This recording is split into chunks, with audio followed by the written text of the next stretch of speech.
지난주 목요일 설교를 정리하고 오늘 본문의 말씀을 나누도록 하겠습니다. 옛 언약에 따른 불완전한 성소와 제사법과 온전한 하늘 성소에 대해 이야기했습니다. 앞으로 9장 전체에 다룰 주제는 제사와 제물의 비교를 통해 옛 언약과 새 언약을 비교합니다. 그래서 결론적으로 구약의 제사가 참된 제사에 대한 그림자에 불과하며 참된 제사는 그리스도만이 드릴 수 있음을 말하고 있습니다. 그런데 여러분 눈치채셨나요? 오늘 읽은 본문이 지난 목요일 본문과 똑같다는 사실 말입니다. 아, 그랬나요? 하시면 저의 불찰입니다. 제가 여러분에게 강한 인식을 남기지 못한 이유 때문입니다. 성경 통독반에서 성막 체험을 다녀왔습니다. 글로 보는 것과 눈으로 보는 것의 차이가 있어서 성막 체험을 기획했습니다. 눈으로 보신 분들은 오늘 설명이 한결 편하게 들릴 것입니다. 그러나 안 가신 분도 최대한 이해하기 쉽게 말씀드려 보도록 하겠습니다. 이스라엘 백성들은 자신의 죄를 속하기 위해 제물을 가지고 성전에 또는 성막에 옵니다. 하나님은 생활 수준에 따라 제물을 지정했습니다. 부자들은 소, 양 이런 걸로, 가난한 사람들은 비둘기로 드려 누구나 하나님께 제사 지내러 오게 만드셨습니다.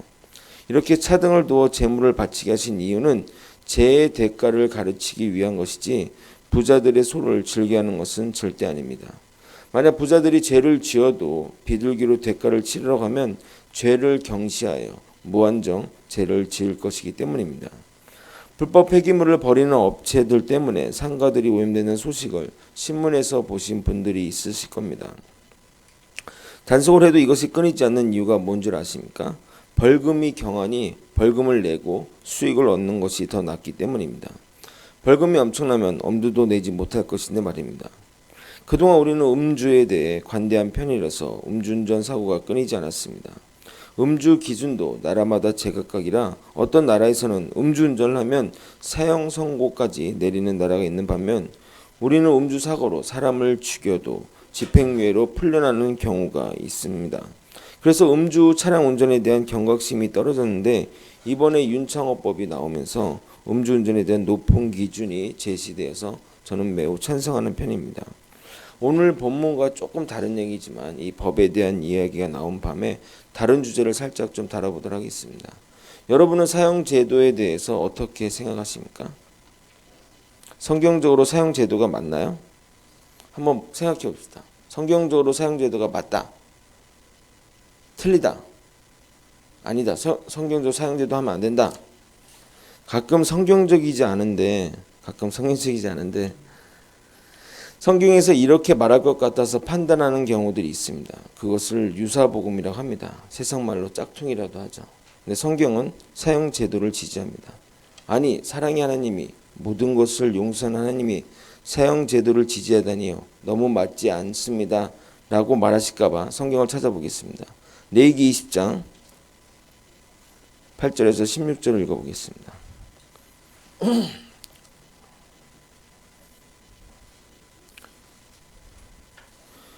너희는 내 규례를 지켜 행하라. 나는 너희를 거룩하게 하는 하나님이니라. 만일 누구든지 자기 어머니나 아버지나 어머니를 저주한 자는 반드시 죽일지니 그가 자기 어머니나 아버지를 저주했은즉 그의 피가 자기에 돌아가리라.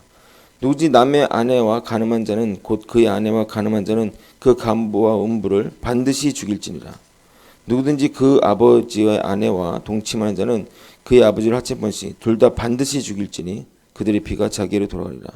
누구든지 그의 며느리와 동참하거든 둘 다 반드시 죽일지니 그들이 가증한 일을 행하였습니다. 그들의 피가 자기에게 돌아갈지라. 누군지 여인과 동침하듯 남자와 동침하면 둘 다 가증한 일을 행하니 반드시 죽일지니 기타 등등. 16절 남자가 짐승과 교합하면 반드시 죽이고 너희는 그 짐승도 죽일 것이라. 성경에서 정말 무섭게 이야기하죠. 반드시 죽이라고. 네, 하나님은 용서하십니다. 우리가 하늘나라 가서 회개한 죄는 하나님은 묻지 않으실 것입니다. 그러나 이 땅에서 그 죄값을 반드시 묻습니다. 그래야 죄를 짓지 않습니다. 우리가 너무 사랑의 하나님이라는 구호 아래 죄를 경시하고 더 나아가 죄와 친하고자 하는 마음에 하나님을 사랑의 하나님으로 가두려는 악한 의도가 있습니다. 여러분, 이런 걸 뭐라고 하는지 아십니까? 우상 숭배라고 하는 겁니다. 우상의 근본이 내가 만든 신이기 때문입니다. 내가 하나님을 사랑의 하나님으로 만들고 믿으면서 죄 지어도 사랑의 하나님이 용서하실 거야 한다면 그게 하나님이란 대상이라 할지라도 내가 만든 신이니까 그게 바로 우상 숭배인 겁니다. 이것에 대해 나중에 자세히 다루도록 하겠습니다. 제사를 지내러 온 사람이 제물의 머리에 안수함으로 자신의 죄를 전가합니다. 그리고 본인이 직접 제물을 잡습니다. 절대 제사장이 잡는 것 아닙니다. 본인이 제물을 잡아서 태우기 좋게 조각조각 살을 뜯습니다. 그 과정을 통해 내가 완전히 분해되어야 함을 배우게 되는 겁니다. 그 제사 방식 자체가 깨달음이 있는 것입니다. 이것은 신약에 와서 예수님의 살과 피를 먹는 성찬의 의미로 연결이 됩니다. 그리고 이어서 물두멍이 있습니다. 피로 이렇게 제사를 지내다 보면 얼룩진 손들이 있지 않습니까? 여기서 씻게 됩니다. 세례의 의미이기도 하고 예수님이 마지막 만찬을 하시고 뭐 하셨죠? 제자들의 발을 씻기셨죠. 그거와 연결이 되는 겁니다. 그리고 하나님의 임재의 장소인 성소에 들어가게 됩니다. 성소에는 3가지 기구가 있습니다. 먼저 왼쪽에는 7 촛대가 놓여 있고 맞은편에는 그 진설 기구와 병이 이제 떡을 얘기하는군요. 6개씩 2단으로 놓여 있습니다. 그리고 지성소로 들어가는 그 회막 바로 앞에 분향단과 분향단 위에 있는 금항류가 놓여 있습니다. 성막 체험 가신 분 다 지금 기억나시죠? 그리고 지성소 안에는 언약 돌판을 집어넣은 언약궤만 있을 뿐입니다. 근데 오늘의 본문을 한번 잘 보십시오. 2절에서 4절입니다. 예비한 첫 장막이 있고 그 안에 등잔대와 상과 진설병이 있으니 이는 성소라 일컫고 둘째 휘장 뒤에 있는 장막을 지성소라 일컫나니 금 향로와 사면을 금으로 산 언약궤가 있고 그 안에 만나를 담은 금 항아리와 아론의 쌍난 지팡이와 언약의 돌판들이 있고 지금 뭐가 달라졌죠? 그렇죠. 금향로가 어디에 있죠? 지성소에 있습니다. 히브리 저자가 잘못 기록하는 것일까요? 구약의 굉장한 정통한 사람인데 왜 금향로를 지성소 안에 집어넣었을까요? 원래 대제사장이 1년에 한 번씩 그 지성소에 들어갈 때 그 하나님의 임재에 상징한 그곳에 하나님의 거룩함 때문에 대제사장이 죽을까 염려되어 금 향료를 들고 이렇게 갑니다. 그러면 향이 피어지면 그 향연에 의해서 하나님을 보지 못하게 하기 위한 의미로 하게 됩니다. 레기 16장 11절에 13절을 읽도록 하겠습니다. 아론은 자기를 위한 속죄제의 수송아지를 드리되 자기와 집안을 위하여 속죄하고 자기를 위한 그 속죄제의 수송아지를 잡고 향로를 가져다가 여호와 앞 제단 위에서 피운 불을 그것에 채우고 또 곱게 간 향기로운 향을 2손에 채워가지고 휘장 안에 들어가서 여호와 앞에서 분향하여 향연기로 증거궤 위 속죄소를 가리게 할지니 그리하면 그가 죽지 아니할 것이라. 근데 지금 여기 이 성경에는 뭐냐면 금향로가 지금 지성소 안에 있다고 얘기를 하고 있습니다. 그러면 이 금향로는 누가 들고 들어간 것일까요? 제사장이 이제 옛날에 그렇게 했죠, 그렇죠? 제사장이 들고 왔다가 놓고 이제 온 거야, 까먹고. 그래서 그걸 지금 묘사하는 것일까요? 히브리서는 예수님이 부활 승천하신 이후에 쓰여진 책입니다. 그러니까 이 금향로는 바로 예수 그리스도가 들고 들어가신 겁니다. 근데 여러분, 이 금향로가 뭐길래 이 지성소 안에 있는 거죠? 예수님이 향연으로 하나님 얼굴을 보지 않기 위해서 이렇게 들고 간 것일까요? 바로 이 금향로의 연기는 성도의 기도를 의미하기 때문입니다. 요한계시록 8장 3절에서 4절을 한번 찾아보도록 하겠습니다. 요한계시록 8장 3절에서 4절.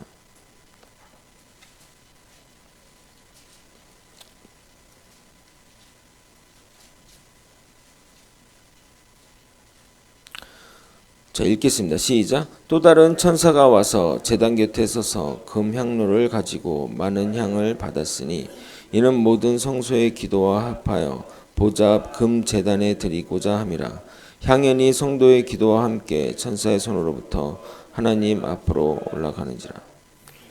자, 이것은 우리의 기도가 예수님의 사역을 우리 기도를 중보하시는 예수님의 사역을 보여주는 것이며 우리가 하나님께 드려지는 것은 그러니까 예수님이 들고 가신 게 다른 게 아니라 우리의 기도를 안고 들고 가셨다는 겁니다.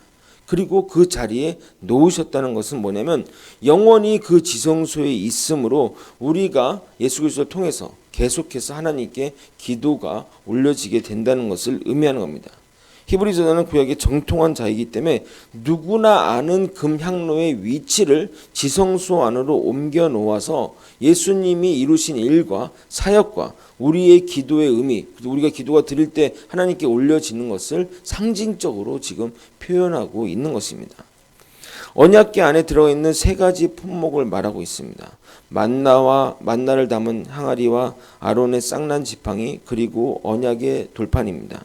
실제 있는 것을 보고 말하는 것이 아니라 있어야 할 것을 성경에서 있어야 할 것들을 이제 표현한 것입니다. 출애굽기 16장 33절에 이렇게 얘기하고 있습니다. 또 모세가 아론에게 이르되 항아리를 가져다가 그 속에 만나 한 오멜을 담아 여호와 앞에 두어 너희 대대로 간수하라. 민수기 17장 3절 그 지팡이를 회막 안에서 내가 너희와 만나는 곳인 증거궤 앞에 두라. 신명기 10장 3절 내가 돌이켜 산에서 내려와서 여호와께서 내게 명령하신 대로 그 판을 내가 만든 궤에 넣었더니 지금까지 있느니라. 하나님이 이 세 가지를 그 하나님의 그 법궤 안에 언약궤 안에 보관하라고 지시하셨습니다. 왜 이 세 가지를 넣었다고 생각하십니까? 의미가 있겠죠. 그렇죠? 의미가 있겠죠. 하나님의 역사심, 하나님의 이적을 보여주는 상징물인데 이 세 가지의 의미들이 있습니다. 만나는 출애굽 백성들이 하나님의 은혜를 먹는 문제를 해결해 달라는 그 요청에 응하면서 하나님이 주신 하늘에서 주신 은혜의 산물입니다. 또한 반역의 상징이기도 합니다. 먹을 것만 해결해 주면 주님을 잘 섬기겠다고 했는데 나중엔 지겹다고 고기를 달라고 물을 달라고 이스라엘 백성들은 불평불만했기 때문입니다. 이것이 우리의 모습이기도 합니다. 이것만 해주시면 잘하겠습니다. 취직만 되면 교회 잘 나오겠습니다. 병만 나으면 교회 잘 나오겠습니다. 이 문제만 해결되면 열심히 봉사하겠습니다. 하지만 문제가 해결이 되면 과거로 금세 돌아갑니다. 언제 그랬다는 듯이 말입니다. 하나님은 이것을 보여주며 말하고 있는 것입니다. 만남만 주면 순종하겠다며 근데 너희가 거기가 익숙해지니까 지겹다고 불평하더라. 성막 체험 갔을 때 목사님도 그런 이야기를 했는데 평소 새벽 예배 안 나오는 분이 나오면 걱정이 된다고. 집안에 무슨 일이 생긴 것 아닌가 하고요. 저는 그렇게라도 기도의 자리에 나오는 것이 나쁜 것이 아니라고 생각합니다. 문제가 생기면 기도의 자리로 나와야죠. 안 나오는 것보다 100배나 나은 신앙이라고 합니다. 근데 거기서 머무르면 안 됩니다. 집안에 문제가 있든 없든 주님 앞에 나와 기도해야 하는 겁니다. 아론의 싹난 지팡이도 마찬가지입니다. 죽은 나무까지 나무 막대기에서 싹이 난다는 것은 놀라운 기적의 상징이지만 그 기적을 보이게 된 계기가 고라 자손이 왜 아론 집안만 제사장 하냐고 반발을 했기 때문입니다. 즉 기적의 상징물이자 반역의 상징이기도 합니다. 자신들이 하는 일들에 대해 값어치였다고 여겼습니다. 폼나는 일을 하고 싶다고 따진 겁니다. 민수기 16장 9절에서 11절입니다. 이스라엘 하나님이 이스라엘 회중에게 너희를 고별하여 자기에게 가까이 하게 하사 하나님의 성막에서 봉사하게 하시며 회중 앞에 서서 그들을 대신하여 섬기게 하심이 너희에게 작은 일이겠느냐. 하나님이 너와 내 모든 형제 레위 자손으로 너와 함께 가까이 오게 하셨거늘 너희는 오히려 제사장의 직분을 관하냐. 이를 위하여 너와 너희 무리가 다 모여서 여호와를 거스린도다. 아론이 어떤 사람이기에 너희가 그를 원망하느냐. 하나님이 아론 집안의 그 지팡이에서만 싹을 틔움으로 구별하십니다. 이건 교회에서도 마찬가지입니다. 각자 구별된 역할이 있는 겁니다. 담임 목사의 직무도 있고 부교육자의 직무도 있고 장로님이나 권사님이나 안수집사님의 직무가 구별되는 겁니다. 생각하면 기분이 나쁠 수 있습니다. 누구는 금수저고 누구는 흙수저야 할지 모릅니다. 그러나 여러분 구별된 만큼 책임도 가중합니다.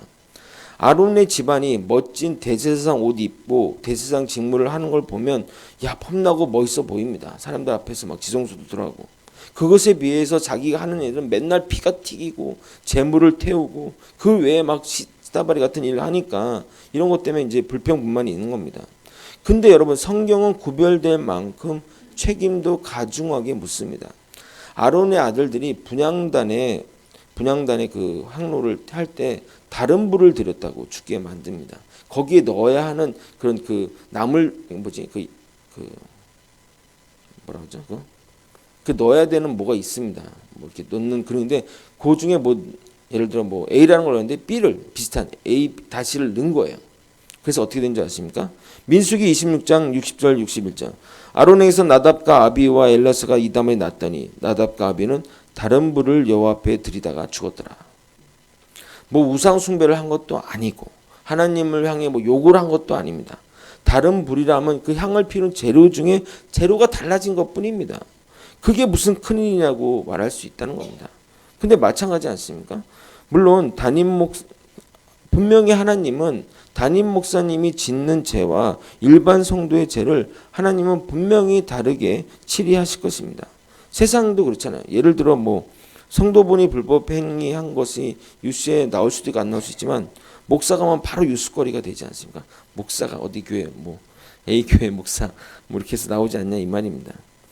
자, 마지막으로 십계명 돌파는 하나님이 손수 직접 손으로 적어주신 놀라운 기적물인데 생각해보면 이 돌판이 몇 번째 돌판이죠?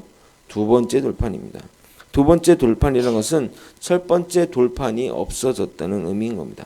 어디로 갔어요? 모세가 깨부셨죠. 이스라엘의 우상 숭배 때문입니다. 이처럼 언약궤에 있는 상징의 물을 볼 때마다 하나님의 이 놀라운 이적을 보면서 또한 우리들의 죄악들을 생각나게 하시고자 하나님이 대대로 보관하면서 너희들 이렇다고 했지? 이런 것들을 보여주는 것입니다. 말씀을 정리하겠습니다. 우리의 기도를 주님이 가지고 하나님 앞에 나아갔습니다. 그리고 그 기도는 언제나 하나님 앞에 있습니다. 예수님이 장막을 열고 금항렬을 가지고 들어가신 그 축복으로 인해 우리는 언제든 하나님께 기도 드릴 수 있는 것입니다. 우리에게 행하신 하나님의 놀라운 이적에도 불구하고 우리는 항상 반역하고 불평불만하고 배도의 길을 걸어갑니다. 참 하나님 보시기에 우리의 모습이 어떨 것 같습니까? 목사인 제가 봐도 한심스러울 때가 있는데 하나님이야 말할 것도 없을 것입니다. 항상 느끼는 것은 우리는 남의 일을 정말 객관적으로 그리고 분석하고 평가하고 잘 판단합니다. 그러나 본인의 일은 잘 판단하고 제대로 분석하지 못하는 게 우리의 약점입니다. 그러므로 우리는 말씀에 근거하여 우리의 삶을 비춰봐야 합니다. 또한 저희 같은 목회자가 전하는 메시지도 기준이 되어야 합니다. 설교 말씀이 여러분에게 찔림이 되면 저 홍 목사가 어디서 듣고 저러나 하지 마시고 주님이 나한테 하는 메시지라 생각하고 그 패역된 길에서 돌아오시길 바랍니다. 우리에게 마음에 찔림을 주시는 분은 성령님이시기 때문입니다. 반복되는 어리석은 짓에서 벗어나 주님 바라보며 주님 안에 거하며 살아가는 우리 모두가 되길 예수님의 이름으로 소망합니다.